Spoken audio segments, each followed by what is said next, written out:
Hey Bankless Nation, this is TLDR, where we catch you up on all the headlines and important narratives from around Bankless this week. As always, there are going to be links down in the show notes for you to do a deeper dive into any of these topics. Alright, so first, we should talk about DAOs. We had an awesome panel this week with Kane from Synthetics, Trake from Yearn, and Cooper, who's involved with basically every DAO out there. So the same way that crypto is flipping finance and economics on its head, DAOs are doing the same thing to companies, communities, or any organized group, really. And we're seeing fundamental changes to how we can coordinate in groups. So historically, the most effective way that we have organized as a species is through top-down imposed order. And what we couldn't do before now is coordinate through bottom-up emergent order. And I think this whole DAO movement is how we change and improve what power structures look like in society. And the key is emphasizing community and ownership and the relationship between those two things. The way I live my life now is ownership stakes in all of the projects that I contribute to. So I'm slowly supplementing any form of consistent income on a fiat basis to just ownership stakes in networks. And I think that principle of going into a community and being able to earn a significant ownership portion for the value you contribute, it's extremely scary. But as this started to pan out more, and we saw specifically this last year, those ownership stakes become valuable, I think that it's easy to recognize if you go into a network and you start working for ownership over capital, there's going to be a path forward there. I think that the single most important thing to do for DAOs is putting people into the right pockets together and then helping to coordinate that effort. And so a lot of my time is basically identifying who are the key contributors in that DAO. How do I make sure that they're actually owning things that matter? And how do I make sure they're touching base with all the other people that know what matters so that the ball is moving forward and they're communicating that to every other member of that DAO? So with that, I want to shout out TracerDAO, which is launching decentralized financial products, starting with their perpetual pools in September. They're looking for DAO contributors and governors, so if you're looking to get involved and make a difference, join their Discord and find ways to contribute. So on the Bankless podcast this week, we had Michael Shaulov, the CEO of Fireblocks. They recently raised over $300 million at a $2.2 billion valuation, and they are building infrastructure to help businesses use crypto. So this is more than just companies buying crypto and putting it on their balance sheet. Fireblocks is facilitating the use of actual DeFi protocols, things like Aave and Compound. And this is exciting. The reality is that new technologies can be raw and exposed and difficult to use. Unsettled land needs rails, roads, electricity, whatever.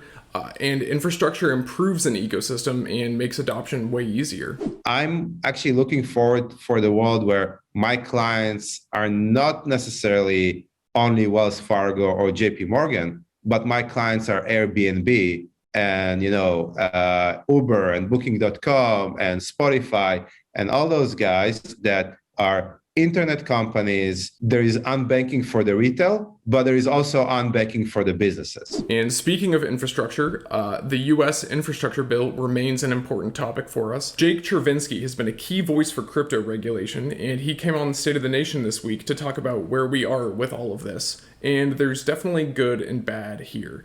The good news is that there is a growing crypto lobby, and the people involved are clearly smart and thoughtful, and they're making real headway. That is the good.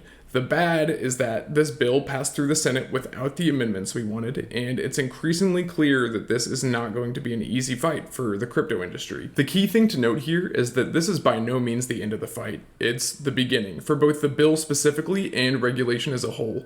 And I think it's even bigger than that. Here's what Jake has to say about the stakes of all of this. This is the conversation we need to have with the administration. And it's not an anti-money laundering question or a tax compliance question. It's a national security question, and it's a geopolitical foreign policy question, right? Where are we positioning ourselves when we have one of our greatest foreign adversaries, China, trying to take over the world through the global financial system, right? And they have a very clear path that they're trying to sort of push their own interests through the digital yuan that they're trying to spread around the globe.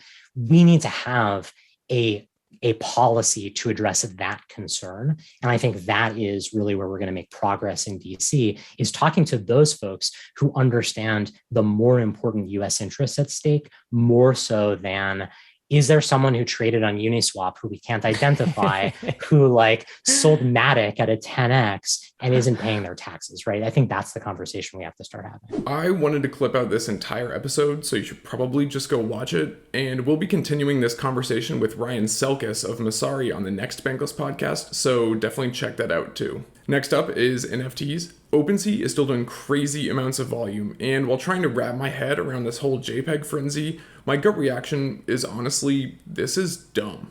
This is speculation, there are no fundamentals here, there's no real value, this is a distraction. And while, yeah, there is definitely some of that, there's a more nuanced take here. Trading volume and mainstream attention are good things. It's good for ETH holders, and it's also a way to bring more folks into this space. It's also an early look at the intersection of crypto and culture, and I really like what David said in our Market Monday post. We are absolutely in the early days of the maturity of the NFT side of Ethereum. And I think crypto has stumbled onto its first real accessible use case for NFTs, digital novelty collectibles. And the energy surrounding it is astounding. It's simple and clearly effective, and it makes me really excited for what's going to happen as more utility and use cases are plugged into NFTs. So the Bankless tactic for this week explores some of the different projects that are out there tackling liquidity providing on Uniswap V3. When V3 launched earlier this year, they introduced the idea of concentrated liquidity for market making. The TLDR is that it's more powerful and precise, but the double-edged sword is that it's a raw technology that requires time, attention, and skills to use it effectively when you're an individual. So now there are products out there that automate this whole process, exposing you to the increased capital efficiency of concentrated liquidity without the hassle of having to manage it yourself. Uniswap keep things minimalist by design, and when Hayden Adams came on the podcast 5 months ago, he talked about how money Legos needed to be built on top of Uniswap to fill out the ecosystem, and it's been really cool to watch that happen in real time. Another topic we cover this week is signing in with Ethereum. If you've used DeFi, you know that the process of signing in to DeFi apps is surprisingly simple and elegant. You connect your wallet, maybe sign a quick transaction, and off you go. You don't have to have a separate account for every service that you use.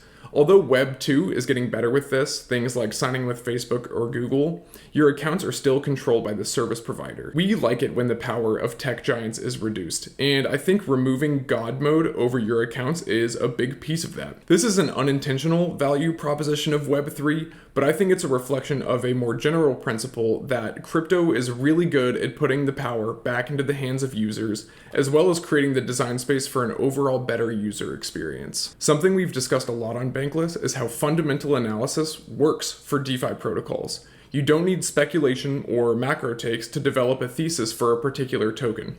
You can just look at the project's value flows, which is how we say cash flows now. This week, we did a case study on MakerDAO to quantify its prospects as an investment. It's a really deep dive with some interesting takeaways. First, traditional metrics work to analyze crypto projects with income. This means that institutions who are less likely to be down for raw speculation will be more willing to invest when they can see actual, quantifiable fundamentals.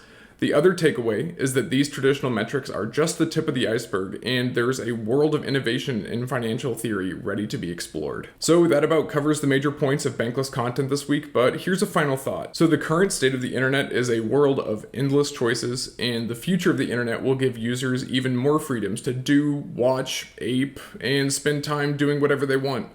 With that freedom, though, I think comes a lot of responsibility. It's easier than ever to waste time on trash content or get stuck in ideological bubbles or become complacent. And I'd encourage you to think about what's important to you and the world around you and pursue that as much as possible.